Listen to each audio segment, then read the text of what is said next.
محترم سامعین، السلام علیکم ورحمۃ اللہ وبرکاتہ۔ آج کا ہمارا ٹاپک دل کے پٹھوں کی کمزوری، دماغی کمزوری اور جسم کی ہر کمزوری کا علاج ہے۔ یہ اعصاب اور پٹھوں کو مضبوط کرنے میں بہت کمال کے فوائد رکھتا ہے۔ اس کا استعمال آپ کو بڑھاپے میں بھرپور جوانی کا احساس دلاتا ہے۔ بڑی عمر میں پہنچ کر ہڈیاں اور پٹھیاں مکمل طور پر صحت مند رہتے ہیں۔ دماغ حافظہ اور یادداشت کو تیز کرتا ہے۔ نظر کی کمزوری اس کا استعمال کرنے سے دور ہو جاتی ہے۔ جن لوگوں کو آئرن یا کیلشیم کی کمی کا سامنا ہے، اس کی وجہ سے عام جسمانی کمزوری سے دوچار ہیں۔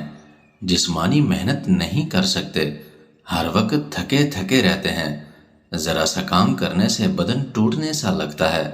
بلڈ پریشر بھی اکثر لو رہتا ہے، ٹانگوں یا کمر میں درد رہتا ہے، چکر آتے ہیں، ٹانگوں یا پنڈلیوں میں کمزوری اور تھکن کا احساس رہتا ہے، تو ایسی علامات میں اس نسخے کا استعمال کرنا بے حد مفید ثابت ہوتا ہے۔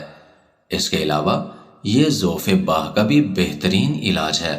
اس کے کچھ دنوں کے استعمال سے ہی مردانہ قوت اور طاقت میں بے پناہ اضافہ ہو جاتا ہے۔ مثانے کی کمزوری کا بھی بہترین علاج ہے۔ اب اس کے اجزاء اور اس کے بنانے کی ترکیب اور اس کو استعمال کرنے کے بارے میں جان لیتے ہیں۔ اس نسخے کو تیار کرنے کے لیے آپ نے 4 عدد سبز الائچی یعنی چھوٹی الائچی لینی ہے۔ اس کے علاوہ 7 عدد بادام کی گریاں اور 1 عدد چھہارا۔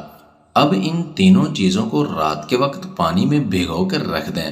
صبح سویرے بادام اور الائچی کے چھلکے دور کر کے، چھہارے کی گٹھلی دور کر کے انہیں 1 گلاس دودھ کے ہمراہ بلینڈر میں اچھی طرح سے بلینڈ کر لیں اور نہار منہ ہی اسے پی لیا کریں۔ آپ چاہیں تو اس میں حسب ذائقہ میٹھا بھی ڈال سکتے ہیں۔ ناشتہ آپ نے 1 گھنٹے کے بعد کرنا ہے۔ اعصابی کمزوری اور پٹھوں کی کمزوری، مردانہ کمزوری اور عام جسمانی کمزوری کا یہ بہت ہی زبردست علاج ہے۔ لمبی عمر تک آپ کو مکمل طور پر فٹ اور جوان بنائے رکھنے میں انتہائی فائدہ مند چیز ہے۔